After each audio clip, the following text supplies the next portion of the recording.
Hello everyone, it's Cheryl Millett here live on Monday, and I hope everybody's had a good past few days since I've come on. It seems like the word, as you saw, maybe you saw already, is wonderful. And today we have some wonderful laughs, we have some wonderful different things, and we have some wonderful news.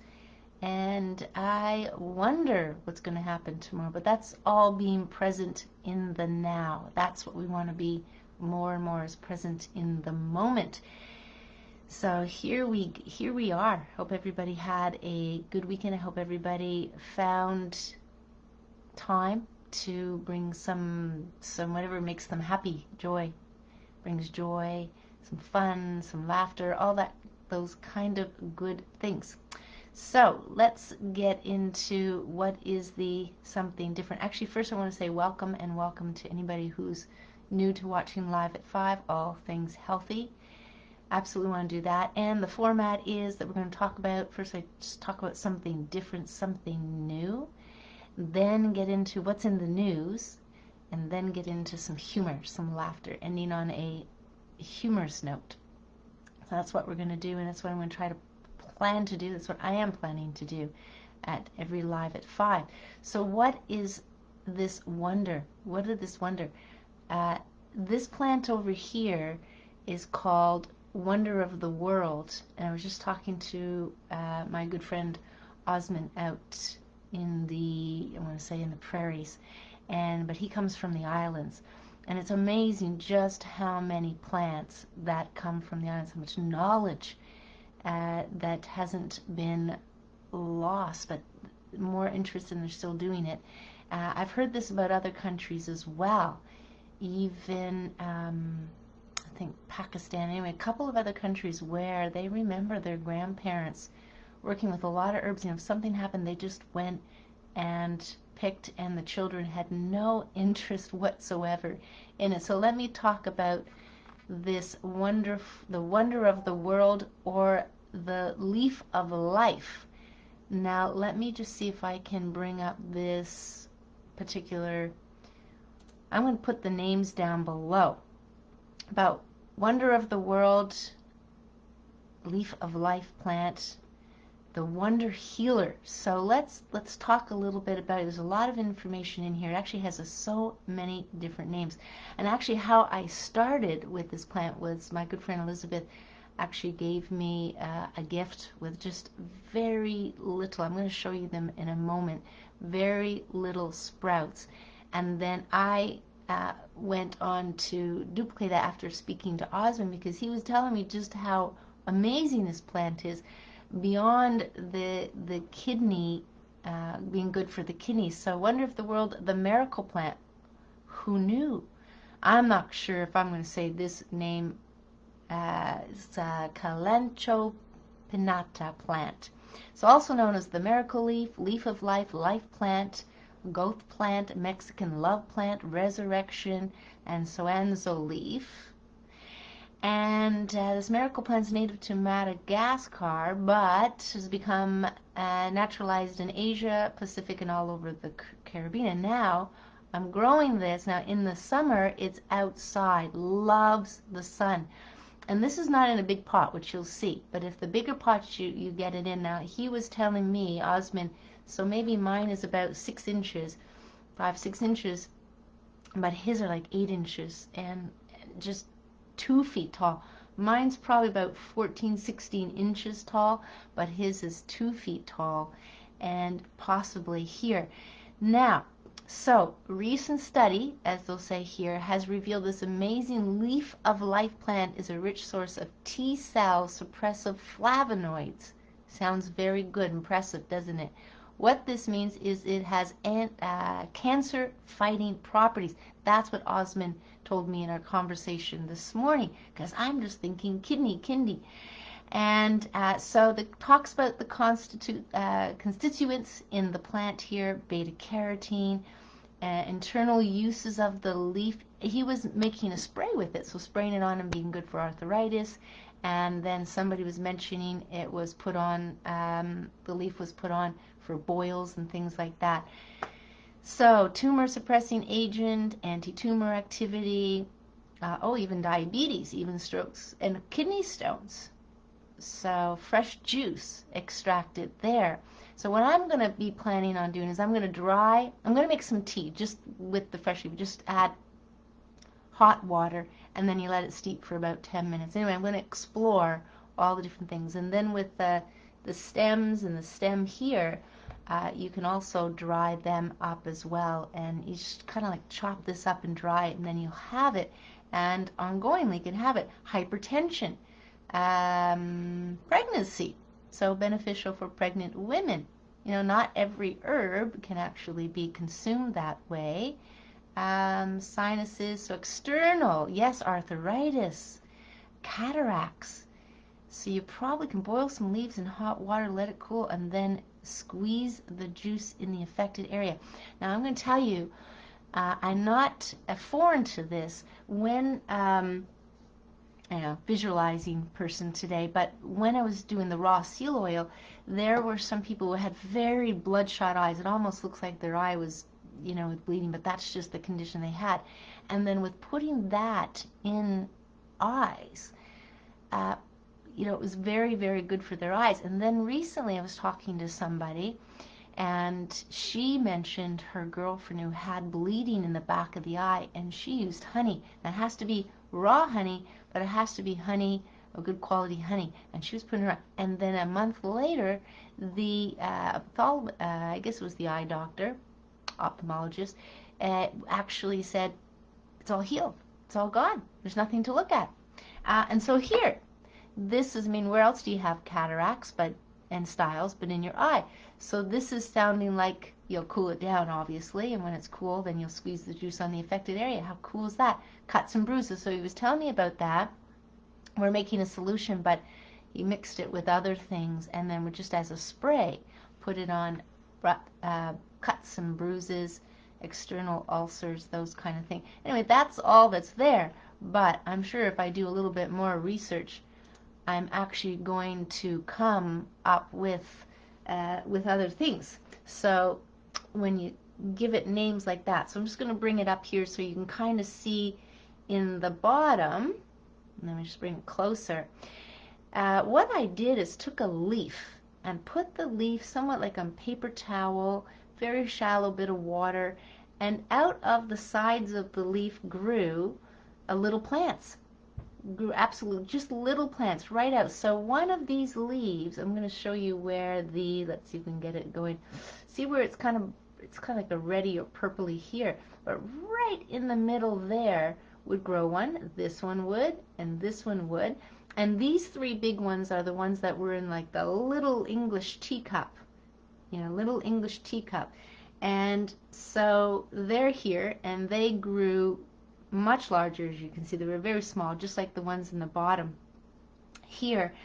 And but the ones that I took from this wonder plant here, this miracle plant, leaf of life, what I took from here, I planted it in here. But what I noticed is the other ones that I planted before, they were actually, I didn't do all of these ones. They were actually coming up. They're actually coming up from this here at the bottom, so where the roots are. There's a couple of them coming up there, and you can kind of see that big one there. Cool, really cool. So this is a wonder plant. It's a wonder plant with all those wonderful names. The wonder of the world. To me, I'm going to have chaga on the left. Chaga, if you know what chaga is, the mushroom, the king of the forest, or king of the mushrooms, the diamond of the forest. All these beautiful names being used. I've talked about it before. I'll put a link below to the article that I wrote on it.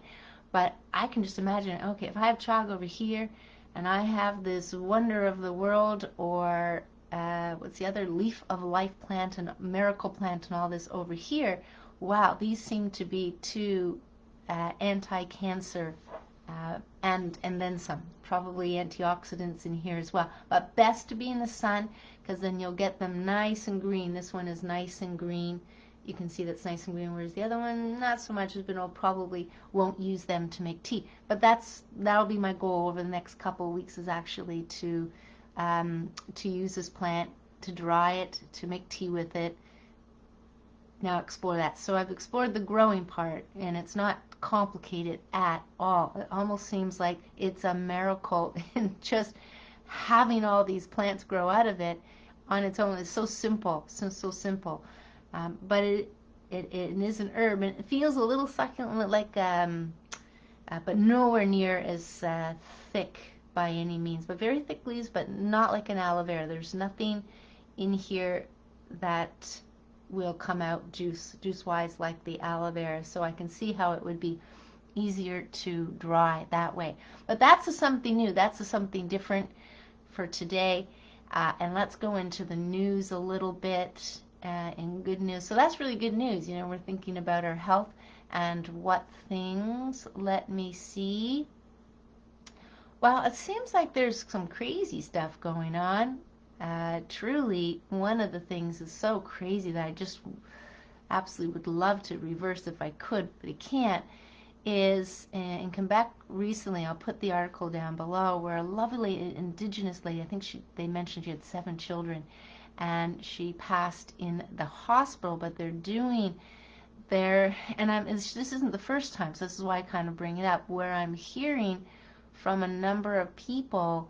Actually today I was walking, and somebody who buys the chaga chunks off me, she was saying that she's really afraid to take off her mask, because she's hearing about from her friends, she's Asian, and that physical abuse, never mind mental abuse, but actually physical abuse towards Asians. And I just want to say that, you know, we need not blame anything on the people, the good people, and they may very well have been born in America and not there, just because of, you know, they look Asian, of course. You know, I look European, you know, versus the indigenous people. But it seems like there's be at this time, and there's a bit of panic, and there's absolutely a bit of stress, maybe a lot of stress for some. There's people lashing out more and more, and at the end of the day, these things do come up. Okay, the virus did originate in the country China, but I think we have to kind of just give our head a shake a little bit, maybe a lot, maybe for some a tremendous amount, just so that we can understand that the good people from various countries are not necessarily related to or instrumental in working, you know, the governments or in the labs or anything like that. They're good people. That's why I keep saying good people. So they're good people. We need not point the fingers and actually do physical and emotional kind of trauma. This scenario too as well. Here's where I'm going to kind of stem from all this. I could bring in the book Sapiens, because I think Sapiens actually, I haven't burned it yet, because it's a great resource to go back in and read my notes and read the different things that he has said, the author has said. But in there, it was clear that for centuries, millennia, that there's been this, I'm going to call it a couple things, brainwashing, conditioning of the people who are of, I'm just going to say white for a better word, just think that they're the best. They have, you know, they're supposed to be privileged, or white privilege, or whatever words we want to use. And this is ridiculous, people. That has been brainwashing. That has been programming into, and it's like America. Good people, America. Absolutely. Lots of good people. And I will agree that at times we've learned that they thought Canadians all lived in igloos. So they probably didn't focus. It's probably, you know, maybe there's pointing fingers at the educational system, but who created it? Who decided what they were going to learn? And if they just focused on America, was that the right thing to do. That, you know, you're kind of making people feel like they're privileged if you're an American, and that over the years I hear have caused issues because, you know, they think they're, you know, they're from America, and they think they whatever. But no, we got to kind of dissolve all of that programming, dissolve all of that conditioning, where anybody, no matter what country, no matter what race, no matter where you're born, we're all good people. Yeah, except for the people that are really trying to push certain things on it. I'm just going to call it this. You know, this means peace, but it also means something else. Um, and so at the end of the day, you have these corporations, you have this capitalism all gone dark, or this part of capitalism that can go dark, that is really using psychology to have us buy more things. We don't need more things. So the consumerism, you know, that kind of thing. So I just want to bring up here Justice for Joyce. She sounds like a lovely lady, and she was actually filming while she was in the hospital. And you could hear, apparently, I haven't listened to it, but you could hear in the background some of the things. So this has got to stop. I understand from people even the far north, it's still happening. And we got to just, you know, we just got to kind of dissolve that as much as possible and help each other to do so, because we're all good people. It's just really, I don't know, BA, I won't say it out loud, but BA stuff, that kind of thing. Um, yeah, so I think that's, you know, that's going to be my main message today, is just that all lives matter. I know some people go, no, you shouldn't say that, because maybe you're saying, no, no, all lives matter. And if those lives mattered any less, then yes, we do something about it. But never any violence. Always from a peaceful, kind way. And we get to dissolve all the craziness.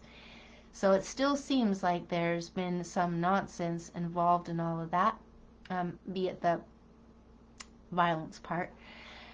So the other thing I wanted to mention here, let me just go through.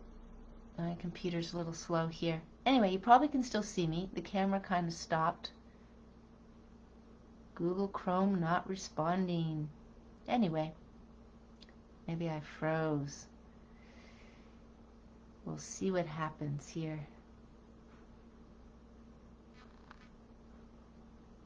Anyway, let me see. Seems good. You can probably see me. I'm still looking frozen. It's still churning. It's still not responding. Anyway, what I'm going to kind of continue on, I don't know if there was a freeze there for some people. You know, sometimes maybe that clock, live 7:51. Okay, it's still ticking. Maybe that maybe give you a little bit of clip. Anyway, if you saw a pause, then I didn't really talk about anything, because I noticed that things were stopping, and just some Google not responding. Anyway, the second thing I wanted to bring up is there's more conversation around these days and study a little bit, but I want to bring it up, and that is about fluoride. So I'll put a link below regarding who, but really the main message around that is that apparently there's really a big consideration to whether or not there's too much fluoride, and whether or not we even need it in the water if it's in the toothpaste. So I heard from somebody who's very much into the science, and they said, well, they're not recommending it for the water. And in the book that I wrote, there's a whole section on that. Nice deep dive into how fluoride is what it is in our body, and also the mere fact that there's natural fluoride, but there's also synthetic fluoride.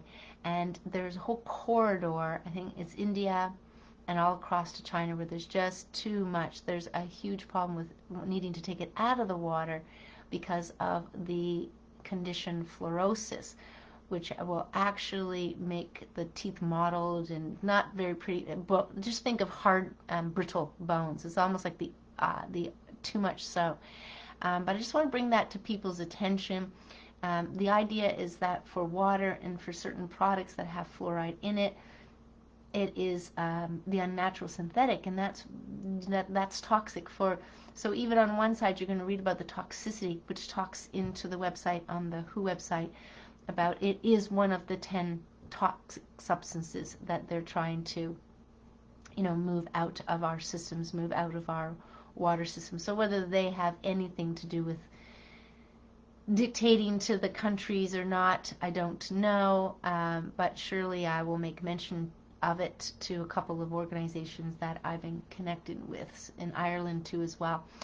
But so that would be really good news and wonderful news, that if we get this synthetic fluoride out of the water would be awesome news.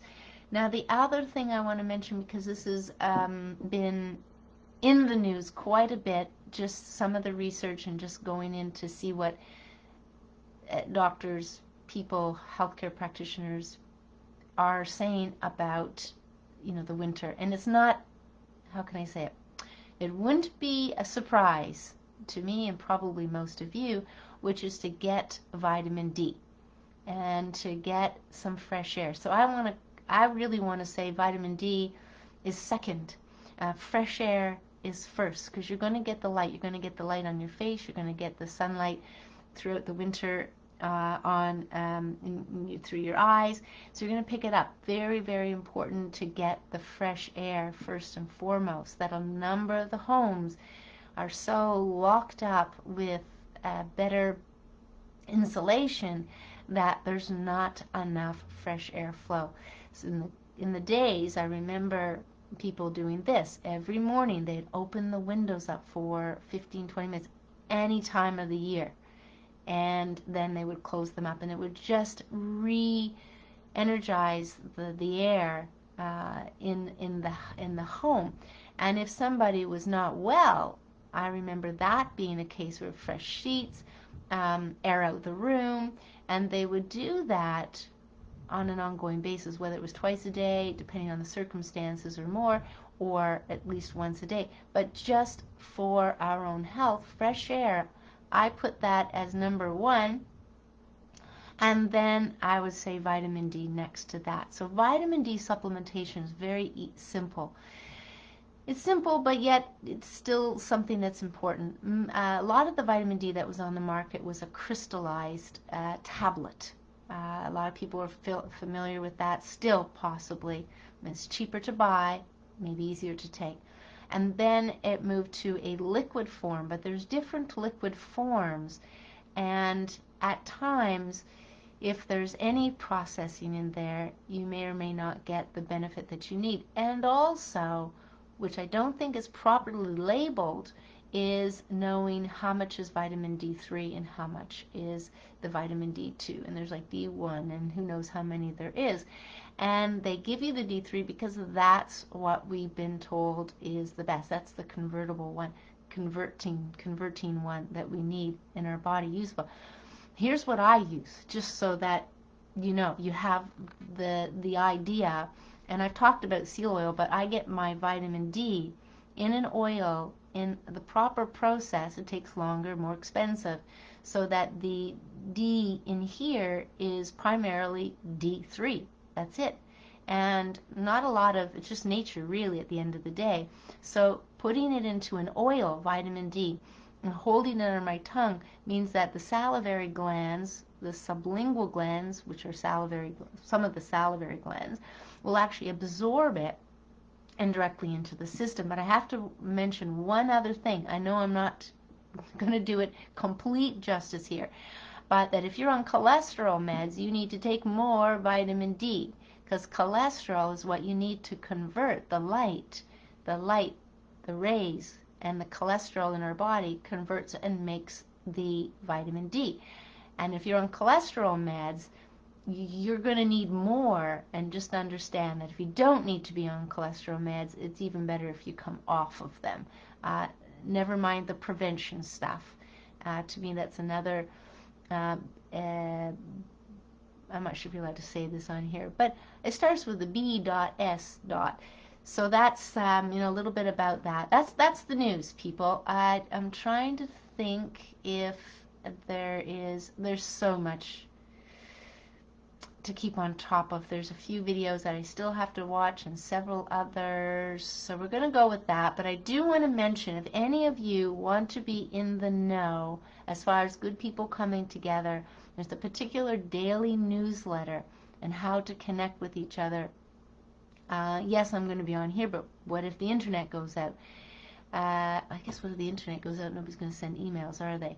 Anyway, so, but if you want to be in a particular newsletter that I highly recommend, then it'll keep you informed of good news as well, things happening globally.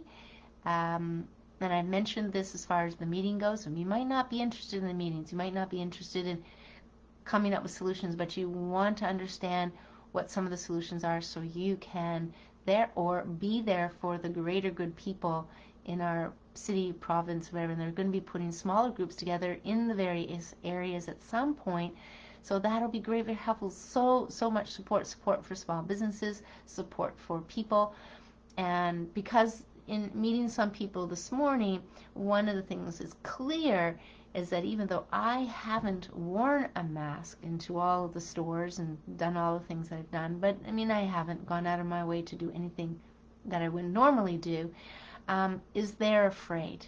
You know, they're afraid not to wear a mask for the judgment of it, for possibly the abuse that they may get, and I don't blame them. So I still continue with this saying, you do what makes you most comfortable, but when it comes and there's a time possibly we won't ever have to do that, but there's time where we have to come together in groups and be supportive of the greater good people in wherever, province, city, country, then let's do this. So I would just say, if you want to be on that email list, send me a private message. That's probably going to be the ideal way. Send me a private message, and then just go newsletter, email, and I'll know exactly what it's for. So the other thing I guess I would bring up is, I know for me with the Cheryl's Walking Holidays, I'm continuing with them, but really what I'm doing right now is building the list. So anybody who is like 99 or 100% would love to have the opportunity to go to either Newfoundland or Walking Holiday in June or Ireland in September. I mean, one's 12 days, one's 10 days, but I do have the PowerPoint presentation with itinerary cost and all that. But if anybody's ever interested, then I'm just building that list. So that way, depending on how this unfolds and things are good to go, I'm just going to reach out to this group of people that have said yes. And if there's a waiting list, then they'll get notified second if there's anybody who doesn't want to go. But they're very small groups. But I am doing a call this Wednesday. I do it the first Wednesday of every month, just to go through the itinerary and answer any questions. Then right after that's meet and greet the author. Yeah, this is going to be a lot of fun. You know, from 7 to 8 will be one call, or to 7:55, and then from 8 to about 8:45, I will be doing meet the author. And interestingly enough, last week I asked people if they want to stay on, and I would talk about this current event and answer any questions and go through some things, and everybody stayed on. So for about a half an hour, just sharing information with some people to, in my way, bring their fears down, bring some more peace, bring comfort level, and that kind of thing. So that was great. They had really good questions, and we went through that. And I'm probably going to offer that again this Wednesday. Then I'm going to decide whether or not I'll do meet and greet the author. Probably maybe not for a couple weeks. I'll probably take a break and then come back and do it for another 3 weeks. But it's a lot of fun, and the questions and different things that I read and speak to, people are more and more generally interested in the simplicity of being healthy, and that's that's a good thing. So let's get into some humor. But any questions, while I'm speaking here, any comments, either while I'm speaking or any time at all, comments, questions, feel free to put them down there, or private message me, because that's an option too. So I have a few funnies here, as I'll call it, and then I'll post these ones up. There's a really good one, but I don't think you will get it. I'm going to actually write it. I want to really do this one, but I want to write it down so you, when I say it, you're actually going to know the different spelling of it. I can quickly show you the other spelling of it. So, because I really like this one, and my ancestors are French, so I can actually no, my relatives are French too, but on my mother's side, yeah, lots of French in my family here. Acadians. All right, here we go. I asked a Frenchman if he played video games, and he said, oui. There you go. He said, oui, which we know is yes in French, but it's interesting how it's spelled. Okay, let's go into these other ones. What do you call an alligator detective? What do you call an alligator detective? Now, I recognize this one, but it's an investigator. An investigator. That was, if you haven't heard that one's cute. So post that one up. I just got a couple more here because I have to get caught up on the calendar. I'm only on like July 18th, and we're in October. So this this is interesting because I've had this personal experience with, and maybe there's something to it. Maybe there's not. Maybe there's for some. Maybe there's for some on both sides. But you'll understand more once I actually say it. Moses guided his people through the desert for 40 years. Even then, men were unwilling to ask for directions. Haha. I've experienced that a few times, so yes, I'm going to say that one. All right, here's another one. Now, this is a little tricky. I mean, for some of us, we might be aware of this, and for others, maybe not. But for those who are, then you'll get it. So, what should you know to become an auctioneer? What should you know to become an auctioneer? And the answer is lots. Lots. So lots being that's, different here. This lot's for sale or whatever, but fun stuff. So there you go, fun. So find some humor in your day or some joy in your day, some play in your day, something that's going to put a smile on your face and that of others. And it might be different. It might be a hobby for some. It might be jokes that you're looking at. It's whatever brings you joy. That's going to be the key thing. And to spread kindness as much as you can. Just spread kindness. Not as much as you can, just spread kindness. I continue to say good morning, good day, good evening to strangers, who's ever in my path, or maybe not necessarily in your path these days, alongside, beside you, on their own path, that kind of thing. But definitely it seems like more and more people are questioning, which is great, and they know kind of different things, but not other things. So it's really good news that more and more people are coming together. They're hearing things. They're coming together in these various groups, because I hear there's various groups with thousands in each group where they are keeping people advised on things, or coming together, support, coming up for ideas and solutions. So hopefully, I just heard that the courts are open in Toronto. Maybe there's more and more courts that are going to be open, and there are certain people that are going to be able to get their court cases up and going. So that would be great. That would be awesome. Anyway, I'm going to wish everybody a wonderful evening. I hope all is well, and to carry on, and we'll see you next time live at 5, whatever day that might be, but for sure Mondays. But I'm sure I'll come on another time before then. Take care, everyone. Bye for now, and we'll see you again soon. Take care.